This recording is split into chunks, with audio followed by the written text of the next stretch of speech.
नमस्कार साथियों, एक बार फिर से आप लोगों का आपके अपने YouTube channel Suresh sir GK में स्वागत है। दोस्तों, हम ज्योग्राफी को पढ़ रहे थे। हमारा राजस्थान का अपवातंत्र है वो चल रहा था। देखिए दोस्तों, अपवातंत्र भी आपका साथ के साथ ये तो कंप्लीट होने वाला है। इसके आगे अपन देखते हैं कि सारे के सारे वीडियो हैं उनको भी टॉपिकों को हम पढ़ने की कोशिश करेंगे। और इस ज्योग्राफी के साथ साथ दोस्तों आज हम देखिए पॉलिटिकल की शुरुआत करने जा रहे हैं, क्योंकि कई स्टूडेंट ऐसे हैं जो कमेंट कर रहे हैं कि सर पॉलिटिकल आप करवा दीजिए। तो मैं ये चाहता हूं कि आपको ज्योग्राफी के साथ साथ पॉलिटिकल हैं इनके भी कुछ टॉपिक है वो क्लियर करवा दूं, ताकि दोस्तों आप लोगों को एग्जाम से पहले पहले फायदा हो जाए। तो दोस्तों आज हम देखिए पॉलिटिकल में सबसे पहले पढ़ेंगे मूल अधिकारों को, मौलिक अधिकारों को, इनकी चर्चा हम करने वाले हैं। तो दोस्तों आप जैसे मैं आपको पॉइंट टू पॉइंट उन चीज़ों को बताऊं तो दोस्तों आप साथ के साथ इनको नोट जरूर कर लेना, क्योंकि ये चीज़ें आपको पढ़ने के लिए बहुत ही कम मिलेगी। तो दोस्तों पॉलिटिकल में देखिए सबसे पहले हम चर्चा करेंगे मूल अधिकारों की। सबसे पहले दोस्तों किसकी चर्चा करेंगे? मूल अधिकार। सबसे पहला है आपका मूल अधिकार, जिसको अपन बोल सकते हैं मौलिक अधिकार। मौलिक अधिकार ये आप लोगों के अधिकार हैं। मूल अधिकार, मौलिक अधिकार जो संविधान में आपको ऐसे के ऐसे पढ़ने के लिए मिलेंगे। ठीक है दोस्तों, देखिएगा सबसे पहला क्वेश्चन निकल करके आता है कि भाई मूल अधिकार है, इस मूल अधिकारों का जन्म कहां से हुआ? देखो सबसे पहले मूल अधिकारों के जन्म की बात करें तो मूल अधिकारों का जन्म देखिए कहां से हुआ था। तो दोस्तों सबसे पहले मूल अधिकारों का जो जन्म होता है वो कहां से होता है? तो याद रखेंगे ब्रिटेन से होता है। और ब्रिटेन में देखा जाए तो ब्रिटेन में 1215 ईस्वी का एक महान आज्ञा पत्र आता है। महान आज्ञा पत्र। देखो ये चीज है ना, ये इंपॉर्टेंट बहुत ज्यादा है, क्योंकि आप इनको पढ़ते नहीं है। क्वेश्चन कहां से आता है तो ये सारी चीजें अपन को देखनी है। यानी सबसे पहले आपसे कहा जाएगा कि भाई मूल अधिकारों का जन्म कहां से हुआ, तो भाई आपको बताना कि मूल अधिकारों का जन्म है वो ब्रिटेन से हुआ था। और ब्रिटेन में भी देखा जाए तो 1215 के महान आज्ञा पत्र के माध्यम से हुआ था। ठीक है, इसलिए देखिए मौलिक अधिकारों का अगर जन्मदाता पूछा जाए, देखिए मौलिक अधिकारों का जन्मदाता, मौलिक अधिकारों का जन्मदाता, जन्मदाता आपसे पूछा जाए तो जन्मदाता आप किसको बताएंगे? यानी मौलिक अधिकारों का जन्मदाता है वो किसको कहा जाता है? तो बताना भाई ब्रिटेन को कहा जाता है। मौलिक अधिकारों का जन्मदाता है वो किसको कहा जाता है? ब्रिटेन को कहा जाता है। क्यों? क्योंकि मूल अधिकारों का जन्म कहाँ हुआ था? ब्रिटेन में हुआ था। और ब्रिटेन में देखा जाए तो मौलिक अधिकारों का जन्म कहां से हुआ था? 1215 का जो महान आज्ञा पत्र है, इसी महान आज्ञा पत्र के माध्यम से हुआ था। और इसी 1215 ईस्वी का जो देखिए दोस्तों महान आज्ञा पत्र है, जो 1215 ईस्वी का जो महान आज्ञा पत्र है, इस आज्ञा पत्र को दोस्तों कहा जाता है मौलिक अधिकारों का मेग्ना कार्टा। मौलिक अधिकारों का मेग्ना कार्टा। मेग्ना कार्टा, ये शब्द याद रखना दोस्तों, मेग्ना कार्टा। यानी मौलिक अधिकारों का मेग्ना कार्टा या मूल अधिकारों का मेग्ना कार्टा किसको कहा जाता है? तो 1215 ईस्वी का जो महान आज्ञा पत्र है, इस महान आज्ञा पत्र को मौलिक अधिकारों का मेग्ना कार्टा कहा जाता है। और मौलिक अधिकारों का जन्मदाता किसको कहा जाता है? ब्रिटेन को कहा जाता है। क्यों कहा जाता है? क्योंकि मूल अधिकारों का जन्म कहां से हुआ था? ब्रिटेन से हुआ था। दोस्तों ऐसे आपको पॉइंट टू पॉइंट याद रखना। उसके बाद में देखिए दोस्तों, यहां पर सबसे पहले 1789 ईस्वी की बात करते हैं। देखिए 1789 ईस्वी की बात करें तो 1789 ईस्वी में देखिए जो फ्रांस सरकार है, कौन सी सरकार है? फ्रांस सरकार। इस फ्रांस सरकार के द्वारा अपने नागरिकों को देखिए मूल अधिकार है वो प्रदान किए थे। यानी जो अपने नागरिक हैं, इन नागरिकों को यानी अपने नागरिकों को देखिए 1789 ईस्वी में पहली बार फ्रांस सरकार ने अपने नागरिकों को क्या दे दिए, मूल अधिकार है वो प्रदान किए थे। क्लियर है दोस्तों। उसके बाद में देखिएगा 1789 के बाद में दोस्तों 1791 ईस्वी की बात करें, 1791 ईस्वी की बात करें तो 1791 ईस्वी में जब हम अमेरिका देश की बात करें, देखो अमेरिका की बात करें तो अमेरिका ने क्या किया कि अपने जो नागरिक हैं, इन नागरिकों को देखिए 10 संविधान संशोधन ये प्रस्तुत किए थे। यानी अमेरिका है, इस अमेरिका के द्वारा अपने नागरिकों को 1791 ईस्वी में 10 संविधान संशोधन है वो प्रस्तुत किए थे। इस 10 संविधान संशोधन की बात करें, इनका जो सम्मिलित रूप है, यानी इनका जो सम्मिलित रूप है, ये सम्मिलित रूप है वो क्या कहलाया, तो याद रखेंगे महान अधिकार पत्र। देखिए दोस्तों महान अधिकार पत्र जिसको बिल ऑफ राइट कहा जाता है, बिल ऑफ राइट। देखिए बहुत ही इंपॉर्टेंट चीज है ये। यानी मैंने आपसे कहा था कि 1789 ईस्वी में जो फ्रांस सरकार थी, इन्होंने अपने नागरिकों को सबसे पहले मूल अधिकार वो दे दिए।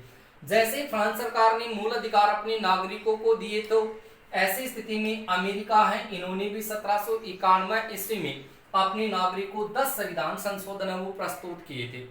इन 10 संविधान संशोधन का जो सम्मिलित रूप है, ये जो सम्मिलित रूप है ये क्या कहलाया, महान अधिकार पत्र कहलाया।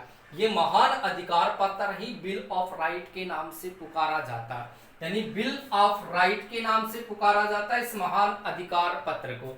अब देखो यहां से आपको करना क्या है, यहां पर मैंने देखो आपके सामने लिख दिया महान अधिकार पत्र। क्या लिखा मैंने यहाँ पर, महान अधिकार पत्र, और यहां पर मैंने लिखा महान आज्ञा पत्र।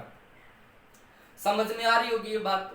यानी यहाँ पर मैंने क्यों लिखा, यहाँ पर मैंने लिखा महान आज्ञा पत्र, यहाँ पर मैंने लिखा महान अधिकार पत्र। दोस्तों जब भी कोई बात सेम आती है तो उस सेम बात की अगर स्थिति आ रही हो तो इसमें आप अंतर स्पष्ट करो। जैसे आप अंतर स्पष्ट करोगे तो आपकी जो भी चीज होगी उनका आप लंबे समय तक अपने दिमाग में इनका प्रयोग है वो रख सकते हो। यानी आप अंतर स्पष्ट करोगे कि महान आज्ञा पत्र है और यहाँ पर महान अधिकार पत्र है, ये अधिकार पत्र है और ये आज्ञा पत्र है। तो ये तो 1215 का महान आज्ञा पत्र है, ये दोस्तों 1215 का महान आज्ञा पत्र है जो मौलिक अधिकारों का मेग्ना कार्टा कहलाता है। ये मौलिक अधिकारों का मेग्ना कार्टा। और जब 1791 ईस्वी की बात करें तो अमेरिका सरकार है, इन्होंने अपने नागरिकों को 10 संविधान संशोधन वो प्रस्तुत किए थे। ये जो 10 संविधान संशोधन है दोस्तों, ये 10 संविधान संशोधन ही देखिए महान अधिकार पत्र कहलाता है, बिल ऑफ राइट कहलाता। क्लियर हुई इतनी बात।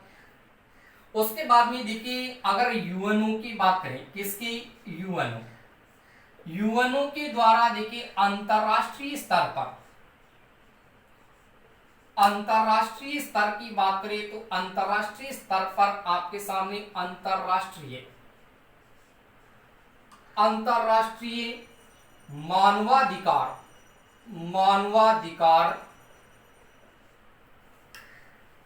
आयोग का गठन किया था। आयोग का गठन, देखो दोस्तों जब आप अगर पटवारी की तैयारी कर रहे हैं, रीट की तैयारी कर रहे हैं, तो उन स्टूडेंटों को तो बताने की जरूरत नहीं है। देखो यहां पर मैंने लिखा मानवाधिकार और यहां पर मैंने देखिए लिखा मूल अधिकार, कोई समस्या नहीं है। यहां पर देखिए मानवाधिकार, जब आप इसका संधि करते हैं तो संधि क्या होता है, मानव प्लस अधिकार। क्या होता है, मानव प्लस अधिकार, यानी मानव का अधिकार।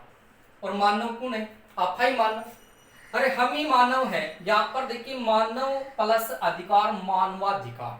तो यहाँ पर देखिए आप ध्यान रखें कि यूएनओ के द्वारा अंतरराष्ट्रीय स्तर पर देखिए इस मूल अधिकारों के लिए अंतरराष्ट्रीय मानवाधिकार आयोग का गठन किया। तो यहाँ पर देखिए ये मूल अधिकार है, मौलिक अधिकार है, ये मानव के अधिकार, तो यहाँ पर मानवाधिकार का गठन है वो किया था। और गठन कब किया गया था, तो याद रखिए दोस्तों 10 दिसंबर 1948 को देखिए आपके सामने यूएनओ के द्वारा अंतरराष्ट्रीय स्तर पर यानी मूल अधिकारों के संरक्षण के लिए अंतरराष्ट्रीय मानवाधिकार आयोग का गठन कर दिया। और कब किया गया, 10 दिसंबर 1948 को किया गया।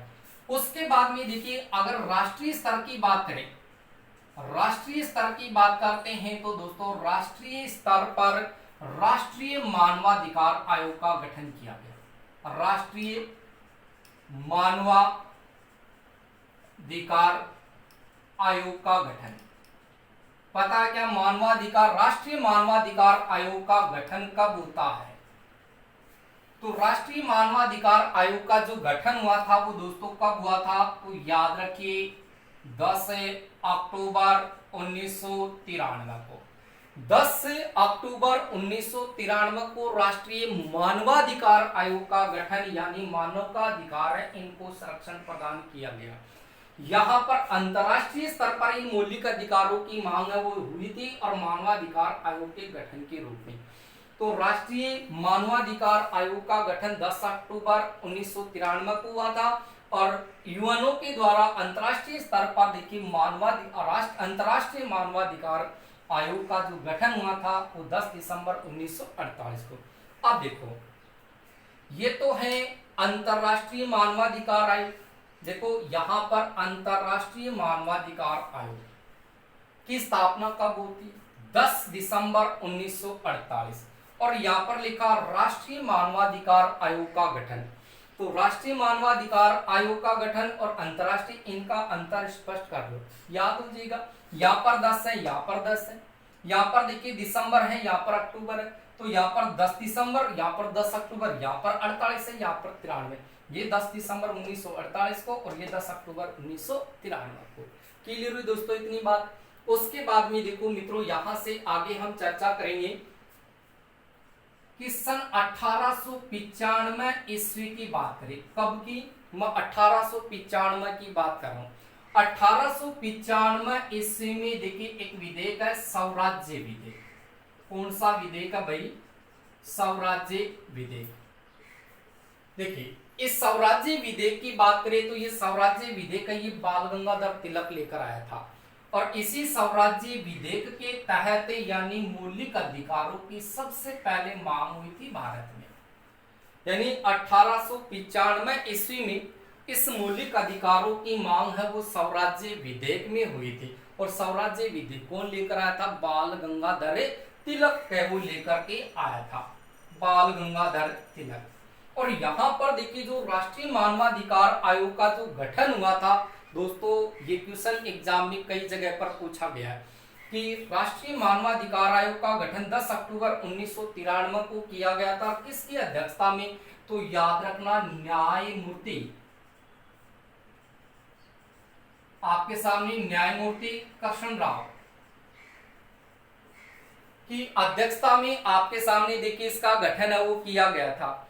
यानी यहां से आपके सामने देखिए स्थिति आ जाए, न्यायमूर्ति कृष्ण राव का नाम बता दिया, रंगनाथ है। यानी यहां से आपसे ये कहा जाएगा कि ये जो राष्ट्रीय मानवाधिकार आयोग का गठन हुआ था ये किसकी अध्यक्षता में हुआ था, तो न्यायमूर्ति जो रंगनाथ मिश्र हैं, रंगनाथ मिश्र, इस रंगनाथ मिश्र की अध्यक्षता में हुआ था। और यहाँ पर देखिए 1895 ईस्वी में जो स्वराज्य विधेयक है इसमें यानी भारत में मूल अधिकारों की मांग है वो पहली बार हुई थी। उसके बाद में देखिए दोस्तों 1915 ईस्वी की बात करें, कब की, 1915 की। तो 1915 में एक रिपोर्ट जारी होती है जिसका नाम है home rule report, home rule report. और ये होम रूल रिपोर्ट की बात करें तो होम रूल रिपोर्ट में जो एनी बिसेंट है, एनी बिसेंट, इस एनी बिसेंट के द्वारा देखिए मौलिक अधिकारों की मांग है वो की थी। यानी भारत के होम रूल रिपोर्ट की बात करें जो 1915 की जो होम रूल रिपोर्ट है, इस होम रूल रिपोर्ट में एनी बिसेंट ने पहली बार मौलिक अधिकारों की मांग है वो की थी। उसके बाद में देखिए दोस्तों सन 1927 ईस्वी की बात करें, कब की? 1927 की। 1927 ईस्वी की बात करें तो 1927 में देखिए एक अधिवेशन होता है, मद्रास अधिवेशन। कौन सा अधिवेशन होता है? मद्रास अधिवेशन, जो आपका कांग्रेस का ये अधिवेशन था, कांग्रेस का। यहां से चीज इंपोर्टेंट है, याद रखना इसको। यानी 1927 में कांग्रेस का जो मद्रास अधिवेशन हुआ था, कांग्रेस का जो मद्रास अधिवेशन हुआ था 1927 में, और ये अधिवेशन देखा जाए तो आपके सामने ये कांग्रेस का 43वां अधिवेशन था। कौन सा अधिवेशन था? ये 43वां अधिवेशन था। और इस अधिवेशन की अध्यक्षता किसने की थी? तो याद रखना मुख्तार अहमद अंसारी। देखिए मुख्तार अली अहमद, यहां पर अली नाम का प्रयोग आप और कर सकते हैं मित्रों। मुख्तार अली अहमद अंसारी, इनके द्वारा देखिए कांग्रेस का जो 43वां अधिवेशन हुआ था, कांग्रेस का जो 43वां अधिवेशन हुआ था, मद्रास अधिवेशन हुआ था 1927 में। इस अधिवेशन में भी भारत के द्वारा मौलिक अधिकारों की मांग है वो की थी, कब? 1927 में। उसके बाद में देखिए दोस्तों 1927 के बाद में सन 1946 की बात करें तो 1946 में आपके सामने एक व्यक्ति है, तेग बहादुर सप्रू। यानी तेग बहादुर सप्रू एक समिति का गठन किया गया। तेग बहादुर जो सप्रू है, इस सप्रू के द्वारा एक मौलिक अधिकार समिति का गठन किया था। क्या किया गया था? मौलिक अधिकार समिति का गठन है वो किया गया, कब? 1946 में। यानी सन 1946 में तेग बहादुर सप्रू द्वारा मौलिक अधिकार समिति है, इसका गठन है वो किया गया था। और यहां से दोस्तों याद रखना है कि मौलिक अधिकार अगर समिति की बात करें, मौलिक अधिकार समिति की बात करें तो उस समिति का जो अध्यक्ष बनाया गया था, वो अध्यक्ष किसको बनाया गया था? तो याद रखेंगे सरदार वल्लभ भाई पटेल को। सरदार वल्लभ भाई पटेल है, इस पटेल जी को क्या बना दिया? मौलिक अधिकार समिति का अध्यक्ष वो बनाया गया था। और मौलिक अधिकार उप समिति की बात करें, देखिए दोस्तों यहां से उप समिति की बात करें तो उप समिति का जो अध्यक्ष बनाया गया था वो किसको बनाया गया था? तो दोस्तों याद रखना है जेबी कृपलानी। जेबी कृपलानी। देखो यहां से दो क्वेश्चन इंपोर्टेंट बता रहा हूं, कि मौलिक अधिकार समिति का अध्यक्ष किसको बनाया? पटेल जी को।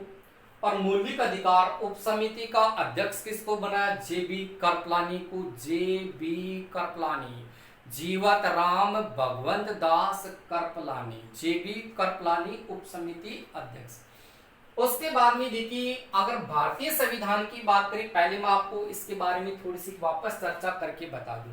देखो याद करना है मूल अधिकार, अपन के अधिकार है ये मूल अधिकार। इनमें क्या क्या चीजें आपको याद रखनी है वो सारी चीजें मैं आपके सामने प्रस्तुत करूंगा, क्योंकि गर्मी भी बहुत ज्यादा पड़ रही है।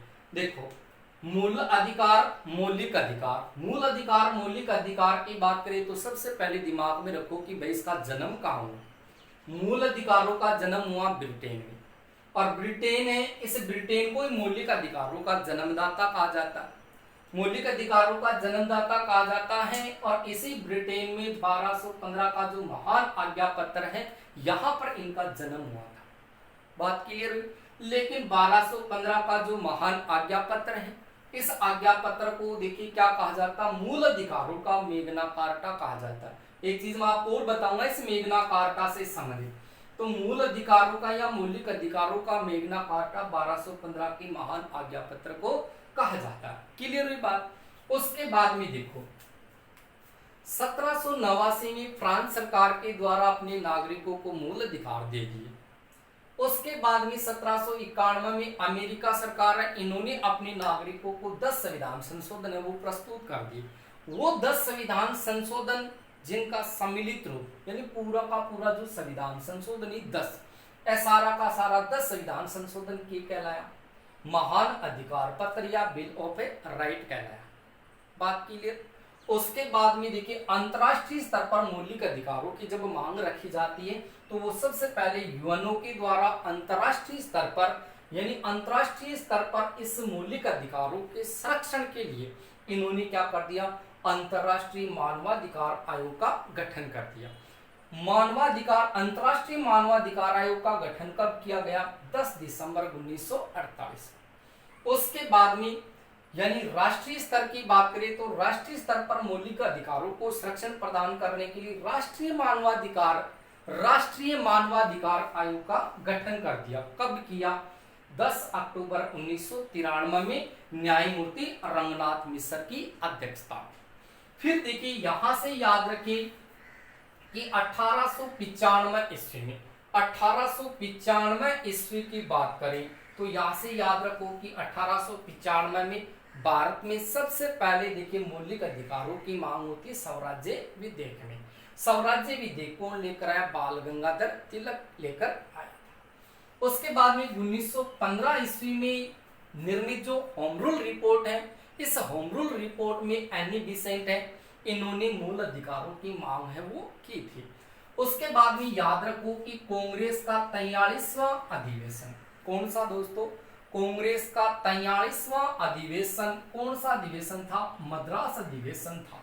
कब हुआ था, 1927 में हुआ था। कब हुआ था तो बताना, 1927 में हुआ। कांग्रेस का 43वां अधिवेशन, ये कांग्रेस का 43वां अधिवेशन मद्रास अधिवेशन कहलाता है, जो मद्रास में हुआ था 1927 में, जिसकी अध्यक्षता मुख्तार अली अहमद अंसारी की अध्यक्षता में यह अधिवेशन हुआ था। इस अधिवेशन में मूल अधिकारों की मांग की गई कि मानो मूल अधिकार चाहिए, क्योंकि थाने जो मिला ही पहले की साबु मिला, तो इनकी भी आप यहाँ से स्थिति ध्यान रखोगे। तो यहाँ से 1927 की स्थिति हो गई। 1927 के बाद देखो 1946 में एक तेग बहादुर सप्रू के द्वारा मौलिक अधिकार समिति का गठन करने का प्रस्ताव रख दिया कि भैया आपने मूल अधिकार के लिए एक समिति बनाई जाए। और 20 समिति को अध्यक्ष किन बनायो, तो अध्यक्ष बना दिया किसको, आपके सामने सरदार वल्लभ भाई पटेल जी को, पटेल को इसका अध्यक्ष बना दिया। जय अध्यक्ष बनायो तो ये अध्यक्ष का साग है, एक उप समिति को अध्यक्ष भी बना दियो। तो मौलिक अधिकार समिति भी को अध्यक्ष है वो पटेल जी है, और मौलिक अधिकार उप समिति है, इसका अध्यक्ष किसको बना दिया, जीवी कृपलानी को, जीवत राम भगवान दास कृपलानी। क्लियर।